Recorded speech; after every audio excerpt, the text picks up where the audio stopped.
Bonjour à toutes, bonjour à tous. Ça fait du bien d'être à la maison, hein. Surtout quand on en est privé parfois pendant plusieurs dimanches à cause du travail. En tout cas, moi je suis heureux d'être là. Je suis heureux de voir vos visages. Je suis heureux de voir le visage des uns et des autres qui me croisent parfois dans la semaine. Hein, Ben? Merci d'être venu me voir l'autre jour quand j'étais dans mon autocar en train d'attendre de repartir. En tout cas, vraiment, ça ferait vraiment du bien d'être là. Et ce matin, c'est avec le miracle de la résurrection de Lazare que je termine cette série aujourd'hui, la série sur les 7 signes pour stimuler notre foi. C'est un miracle extraordinaire, sans précédent, qui marquera la fin du ministère public de Jésus, mais de façon magistrale. Du chapitre 1 au chapitre 10 de l'évangile de Jean, puisque nous sommes dans l'évangile de Jean à travers cette série, du chapitre 1 au verset 10, qui couvre à peu près une période de 3 ans, Jésus s'est adressé à la foule par ses discours, par ses miracles. Il a montré qu'il était le Fils de Dieu. Et c'est d'ailleurs le thème de l'évangile de Jean. Jean 20, 31 dira « Ces signes sont écrits afin que vous croyiez que Jésus-Christ est le Christ, le Fils de Dieu, et qu'en croyant, vous ayez la vie en son nom. » Ensuite, du chapitre 11 jusqu'à la fin du chapitre 21, le temps est comme compressé. C'est une période de 3 mois à peu près. Et là, Jésus s'adresse à ses disciples pour fortifier leur foi et les préparer à ce qui va suivre à son départ. Le verbe « croire » apparaît 98 fois dans l'évangile de Jean, puisque l'objectif du miracle devait créer la foi chez de nouveaux disciples, et en même temps, le miracle devait aussi contribuer à augmenter la foi des disciples qui étaient déjà en chemin avec Jésus.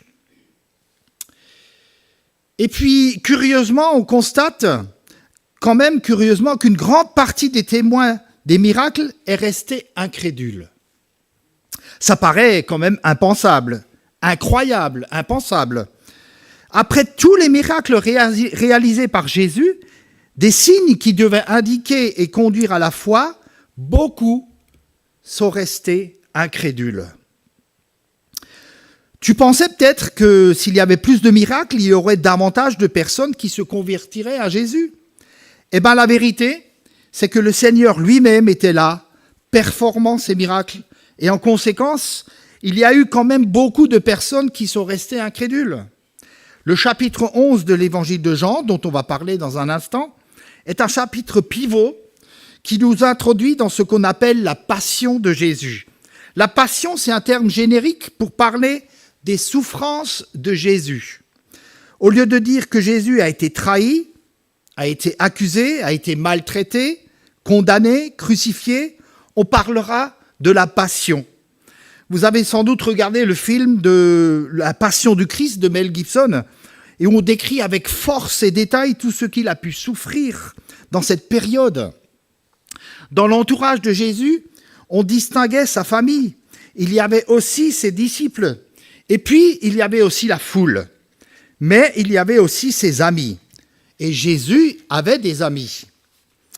Le miracle de la résurrection de Lazare, son ami, s'est produit à Béthanie. Béthanie signifie la maison du pauvre.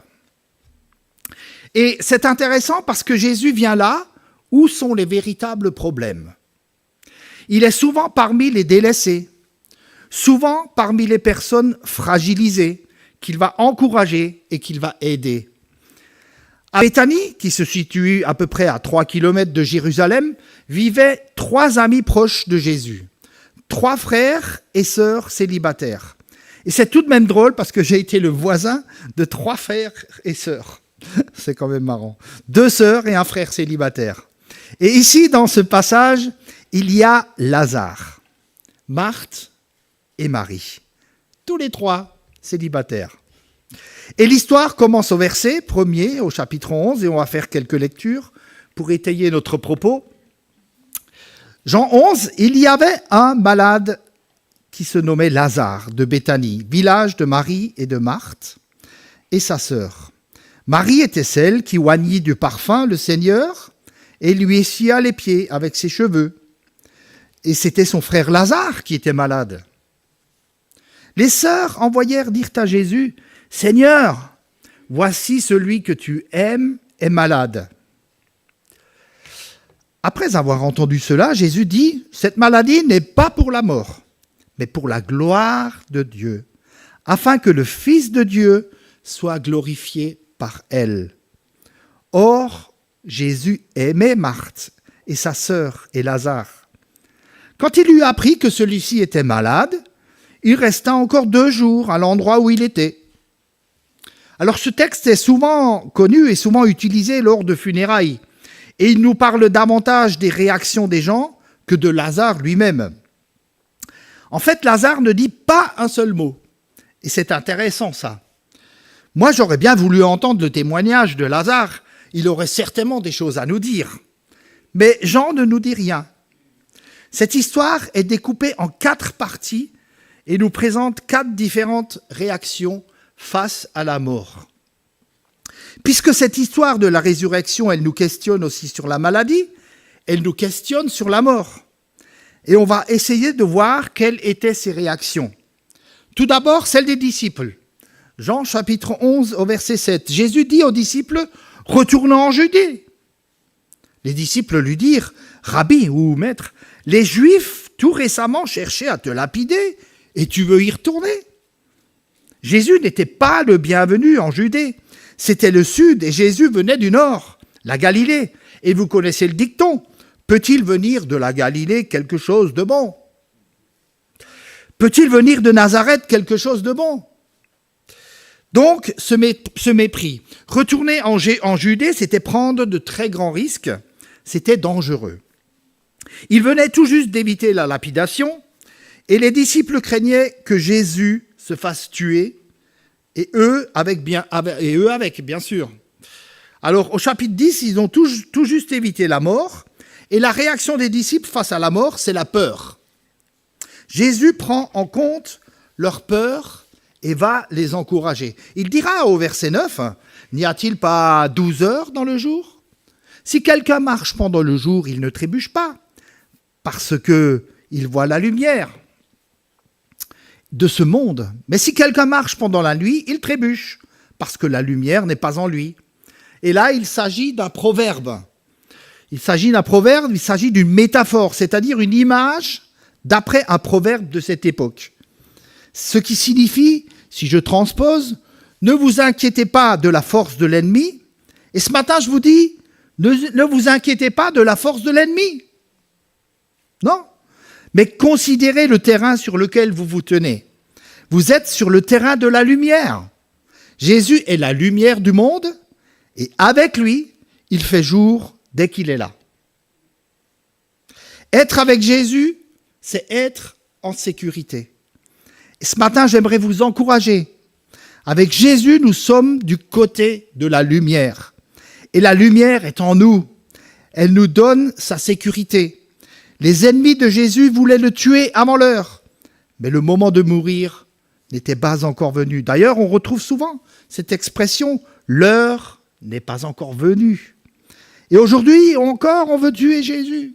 Rien n'a changé. Nous avons tous pu le voir lors de la cérémonie d'ouverture des Jeux Olympiques.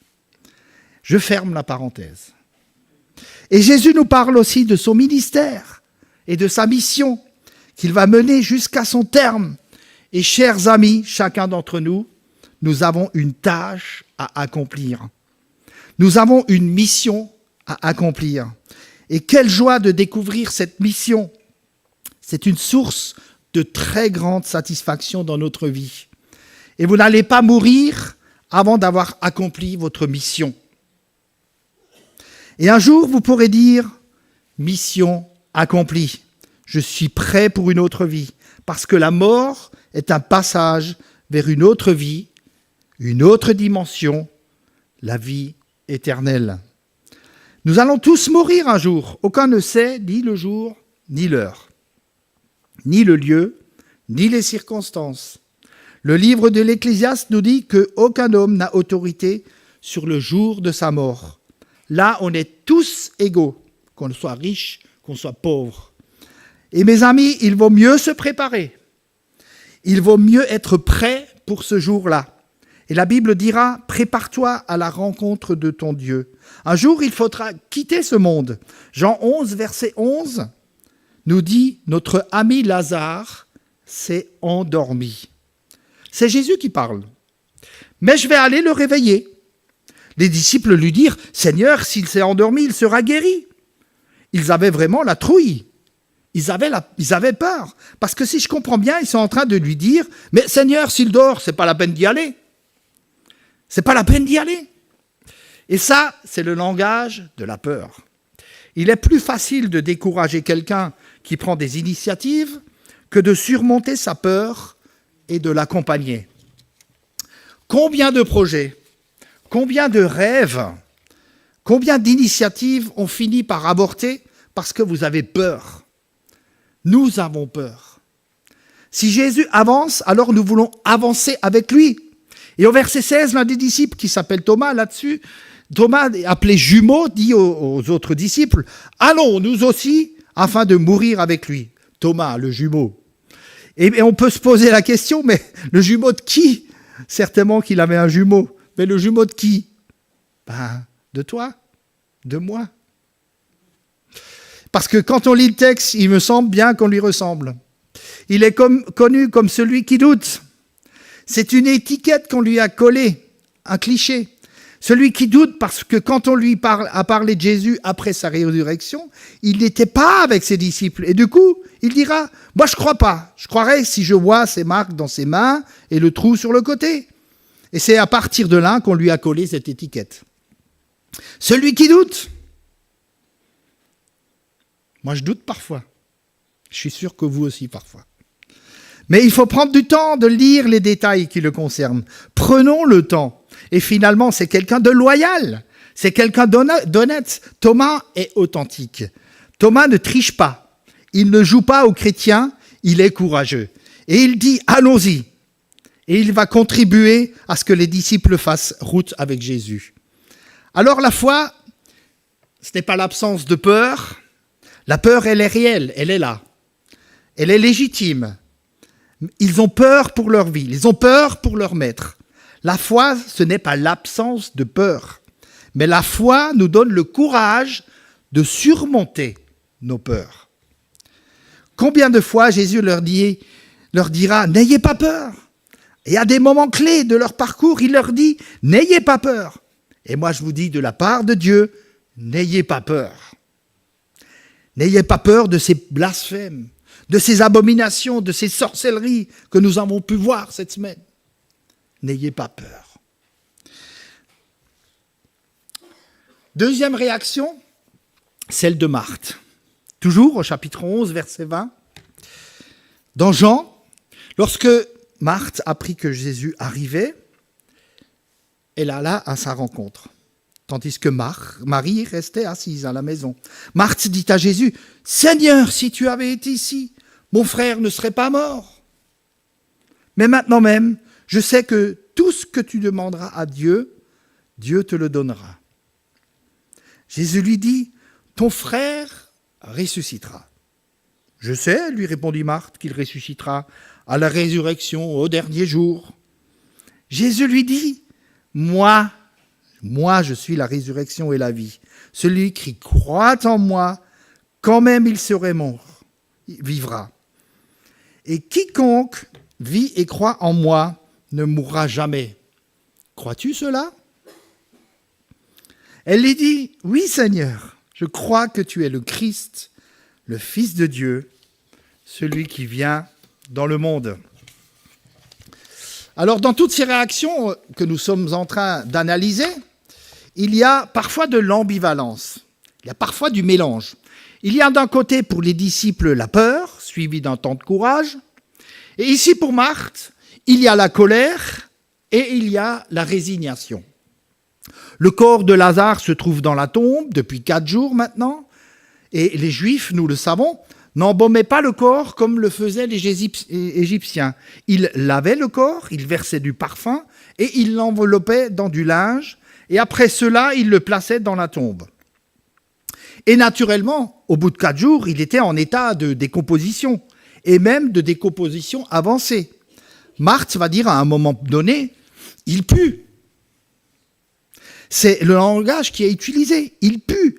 Mon épouse, qui travaillait dans un EHPAD pendant quelque temps, me racontait un jour qu'il y avait une personne âgée qui était décédée, et quand vous êtes aide-soignant, vous avez parfois la tâche de devoir laver les personnes mortes.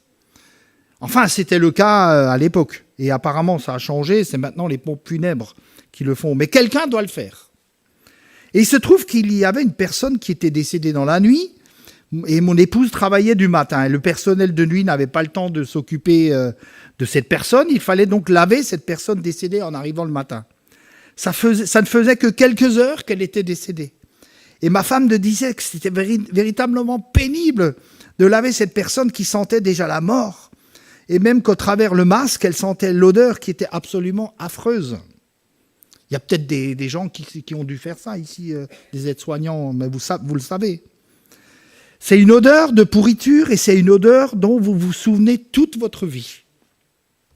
Alors imaginez Lazare, qui est mort depuis 4 jours déjà, combien ça devait puer. En plus, en Israël, il fait chaud. Ça devrait être vraiment difficile. Alors nous ne savons pas de quoi Lazare est mort. Mais nous savons pourquoi il est mort. Pour la gloire de Dieu.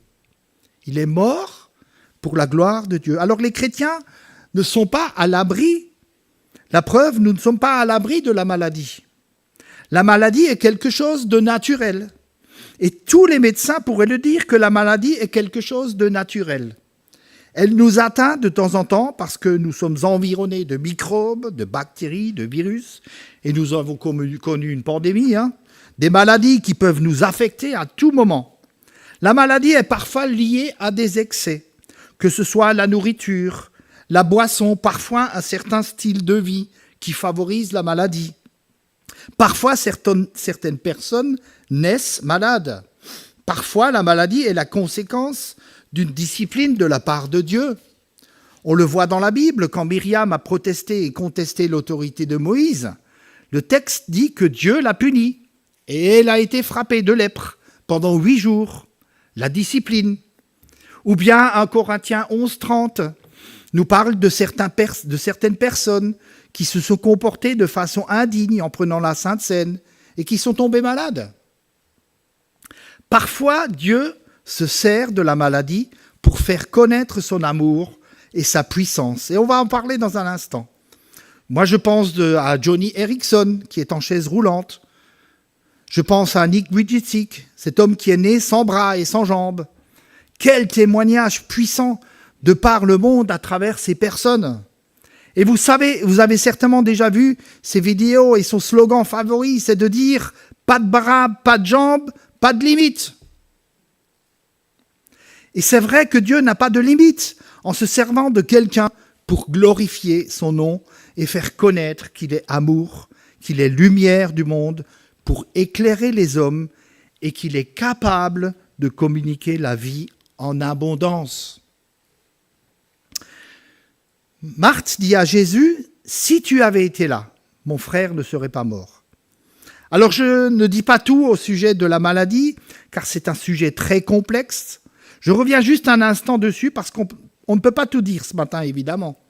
Mais c'est un sujet très compliqué et qui nécessite plusieurs messages pour en parler. Mais je vais à l'essentiel. Marthe dira donc, « Jésus, si tu avais été là, mon frère ne serait pas mort. » Au fond, elle est à la foi, « Tu aurais guéri mon frère si tu avais été là. » Mais sa foi, elle est limitée. Elle est réduite. Si tu avais été là, autrement dit, si tu aurais pu faire quelque chose il y a 4 jours. Mais maintenant, tu ne peux plus rien faire. C'est fini. C'est trop tard. Et on sent chez Marthe de la colère, mais elle est de la résignation.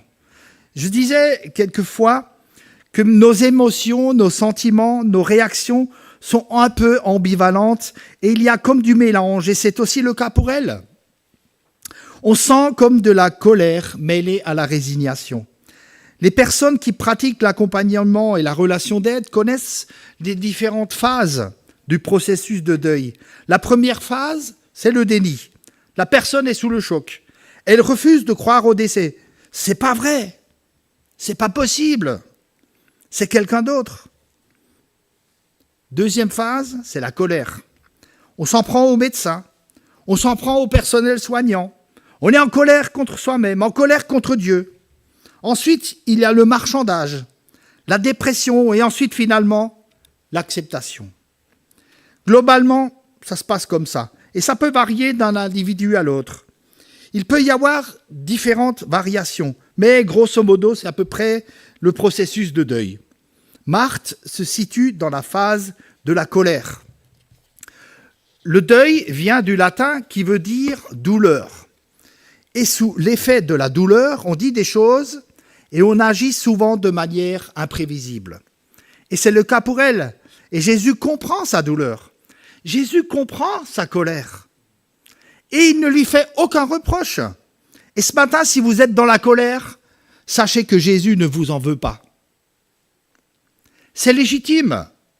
C'est normal. Et ça fait partie du processus de deuil. Le deuil, ce n'est pas seulement quand on perd quelqu'un. Il y a différentes formes de deuil. Des pertes de toutes sortes. Par exemple, la perte d'un emploi, la perte d'un objet dont on tenait tant, la perte d'un procès, la perte d'un conjoint qui a décidé d'aller voir ailleurs. Différentes sortes de deuil. Et la colère fait partie de ce processus. Jésus ne lui fait aucun reproche. Mais il va l'encourager. Et il va lui dire, je vais ressusciter ton frère. C'est celui-là qui lui dit. Alors elle lui dit, oui, je sais, au dernier jour, quand viendra la résurrection. Alors Marthe connaît bien sa doctrine, l'enseignement en tant que croyante juive. Elle connaît bien le livre de Daniel, au chapitre 12, les versets 1 et 2, les premiers versets qui nous disent « En ce temps-là se lèvera ceux de ton peuple qu'on trouvera inscrits dans le livre et qui seront sauvés. Beaucoup de ceux qui dorment dans la poussière de la terre se réveilleront, les uns pour la vie éternelle, les autres pour la honte, pour l'abjection éternelle. » Elle connaît ces textes, Marthe, mais elle n'entend pas ce que Jésus dit, elle n'entend pas ce qu'il pense. Est-ce que aujourd'hui, vous n'êtes pas en train d'entendre simplement ce que vous pensez? Alors le résultat, c'est qu'elle s'enferme dans la résignation. Tu aurais pu faire quelque chose si tu avais été là. Et puis Jésus lui dit, mais Marthe, je vais le ressusciter. Et Marthe lui dit, oui, au dernier jour. Et pour Marthe, l'odeur de la mort était plus forte que la réalité de sa foi. Es-tu quelque part enfermé comme Marthe dans la résignation? Tes rêves, tes espoirs, tes projets, ce que tu avais à cœur de réaliser, tu as tout enseveli dans la tombe? Et tu crois que c'est plus possible? Tu as tant prié pour la conversion d'un être cher. Tu as tant fait, tant espéré, et voilà qu'aujourd'hui tous tes espoirs sont dans la tombe? Et Jésus dira, je suis la résurrection et la vie. Il y a 7 grands « je suis » dans la bouche de Jésus. Je suis la lumière du monde, je suis le pain qui est descendu du ciel pour notre nourriture. Je suis la résurrection et la vie. Je suis, autrement dit, il dit à Marthe, est-ce que tu me crois? Mon frère, ma sœur, mes amis, ce matin, je crois que celui qui est vivant, il est là. Il est là. Moi, j'ai confiance en celui pour qui je prêche et je crois qu'il est capable de nourrir notre foi, de conduire notre vie hors de notre résignation. Alors, comment faire pour croire? C'est d'entendre ce que Jésus a dit. Pas juste écouter, mais d'entendre. Il dit à Marthe, s'il y a une résurrection des morts, celui qui produit les résurrections, il est là. Il est en face de toi. Marthe, il est en face de toi. Je suis la résurrection. Comment faire pour croire? Eh bien, il faut accepter ce que Jésus nous dit, qu'il est la vérité. Jésus va détourner son attention de la mort pour la porter vers lui, qui est la vie. Alors c'est comme s'il disait, Marthe, et c'est comme s'il nous disait ce matin, il te dit ce matin, Marthe, ne regarde pas une résurrection future. Oui, oui, ça viendra, ça viendra. Ne regarde pas à la mort présente, mais regarde-moi. Et tout est centré sur la personne et sur l'œuvre, sur les discours, les faits et les gestes de Jésus.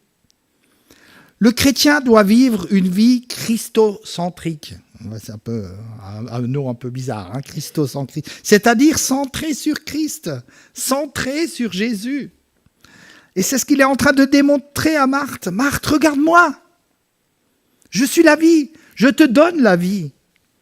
J'aime beaucoup cette histoire dans l'Ancien Testament, le Premier Testament, l'histoire de Jacob, qui se trouve dans le livre de la Genèse au chapitre 45, où pendant 20 ans, le père de Joseph, donc Jacob, croit que son fils il est mort.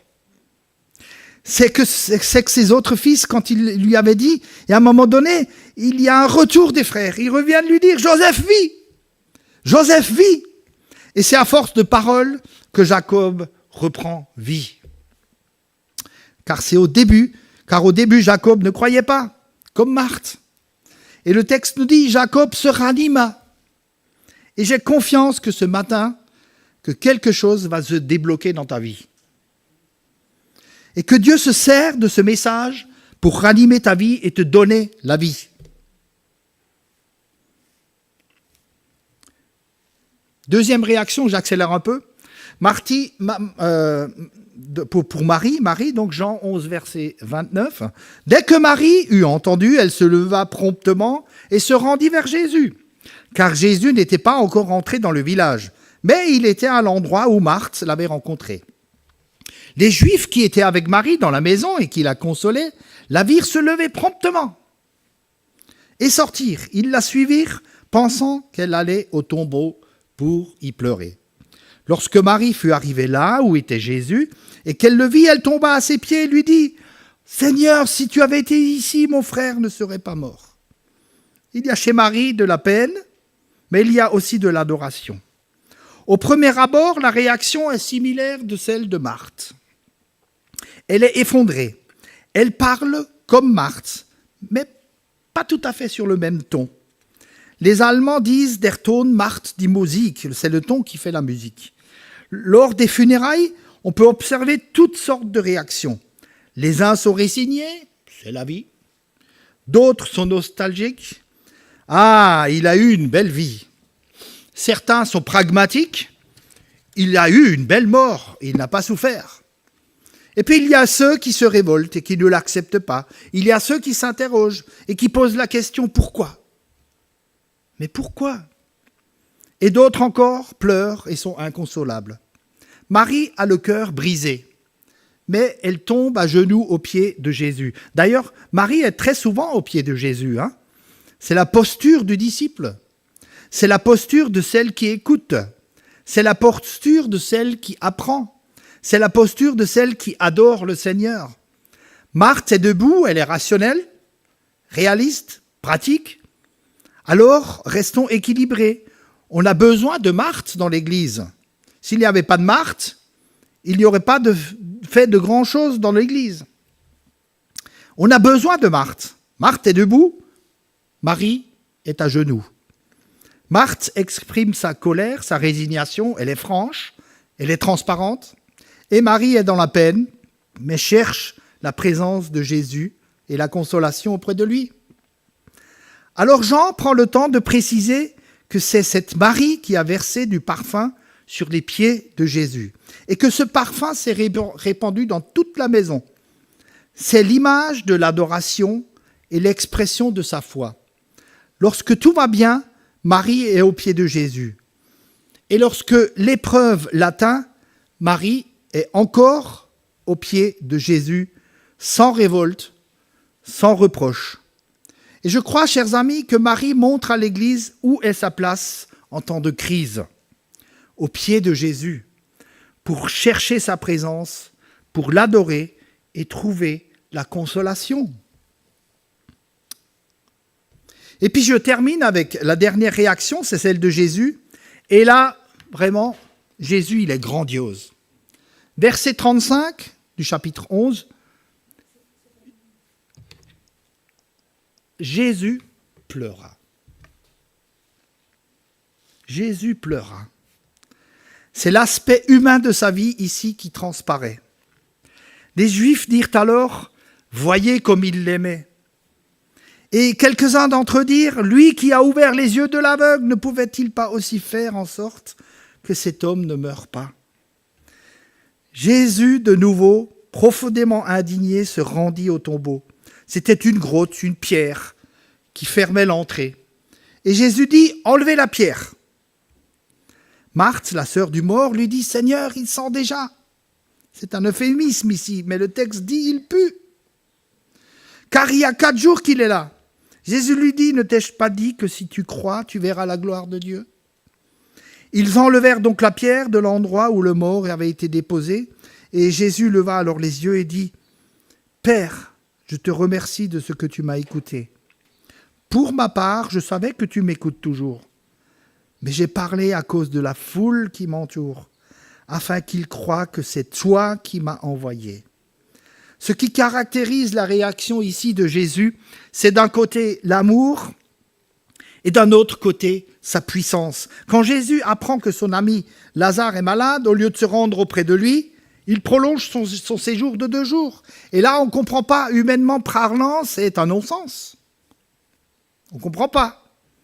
Et ça, c'est quand même mystérieux, on a du mal à comprendre. Pourquoi il est resté 2 jours de plus? Et là, le texte, il est très expressif. Ici, parce que Jésus l'aimait. Waouh! Jésus t'aime. Waouh! Le verbe aimer apparaît 3 fois dans le texte. Quand Marthe et Marie disent « celui que tu aimes est malade », c'est le verbe philéo, qui est employé, l'amour humain, c'est l'amitié. Quand les Juifs disent « voyez comme il l'aimait », c'est aussi le verbe philéo. C'est donc cet amour humain. Et quand Jésus parle, quand Jean écrit que Jésus aimait Marthe et sa sœur, Marie et Lazare son frère, il emploie le verbe agapao, que nous connaissons sous la forme de agapei, un amour particulier. C'est l'amour de Dieu, un amour sacrificiel, un amour qui donne, qui se donne, qui pardonne, un amour qui se sacrifie et qui cherche toujours à donner le meilleur pour l'autre. C'est d'ailleurs le même vocabulaire qui est utilisé dans Éphésiens 5, « Marie, aimez vos femmes », agapao. Ça veut dire qu'il est possible d'accueillir l'amour de Dieu, et c'est vrai. L'apôtre Paul dira aux Romains, « L'amour de Dieu a été versé dans nos cœurs par le Saint-Esprit qui nous a été donné. » Nous pouvons être animés de cet amour. Dieu ne veut pas vivre cet amour à lui tout seul, d'une manière égoïste. Il le partage avec nous. Il nous le communique par le Saint-Esprit. Alors nous avons tendance à interpréter l'amour de Dieu au travers de nos circonstances, plutôt que d'interpréter nos circonstances au travers de l'amour de Dieu. Jésus ne vient pas, donc il ne m'aime pas. Je caricature, c'est un peu ça. Mais la vérité, c'est que Jésus m'aime. Son amour est particulier. Il veut toujours le meilleur pour moi. Il sait ce qu'il fait en retardant sa venue. Interpréter nos circonstances au regard de l'amour de Dieu.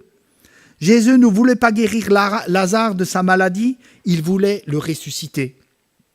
Et pour ce faire, il voulait bien s'assurer que Lazare soit vraiment mort. Un théologien du 5e siècle qui s'appelle Pierre Chrysologue, un docteur de l'Église, c'est une des personnes qui a influencé de manière significative les églises au cours de l'histoire. Il écrit dans le Sermon 63 pour Christ, « Il était plus important de vaincre la mort que de guérir le malade. » Il a montré son amour pour son ami, non pas en le guérissant, mais en le rappelant de la tombe. Il n'a pas préparé à celui qu'il aimait un remède à sa maladie, mais la gloire de la résurrection. Tout le monde pleure. Marthe, Marie, la foule, les amis, et Jésus pleure aussi. Et ça, c'est son côté humain. Mais ce n'est pas le même verbe ici qui est employé. Habituellement, quand les gens pleurent, c'est le verbe klaio, pleurer avec des cris comme un enfant. Mais quand Jésus pleure, c'est le verbe d'arc-ruo. Pleurer silencieusement. Verser des larmes silencieusement. Jésus pleura. C'est le verset le plus court de la Bible. Charles Spurgeon, prédicateur du 19e siècle, écrit « C'est un verset que vous ne pouvez pas seulement lire, vous devez le ressentir. » Jésus ne diminue en rien la réalité de la souffrance. Au contraire, il s'approche de la tombe, il prie à haute voix, et pour montrer que le miracle qui va suivre vient de Dieu, et qu'on sache qu'il est envoyé de Dieu, il va s'exprimer vraiment à haute voix. Ce n'est pas la première fois que Jésus va ressusciter quelqu'un.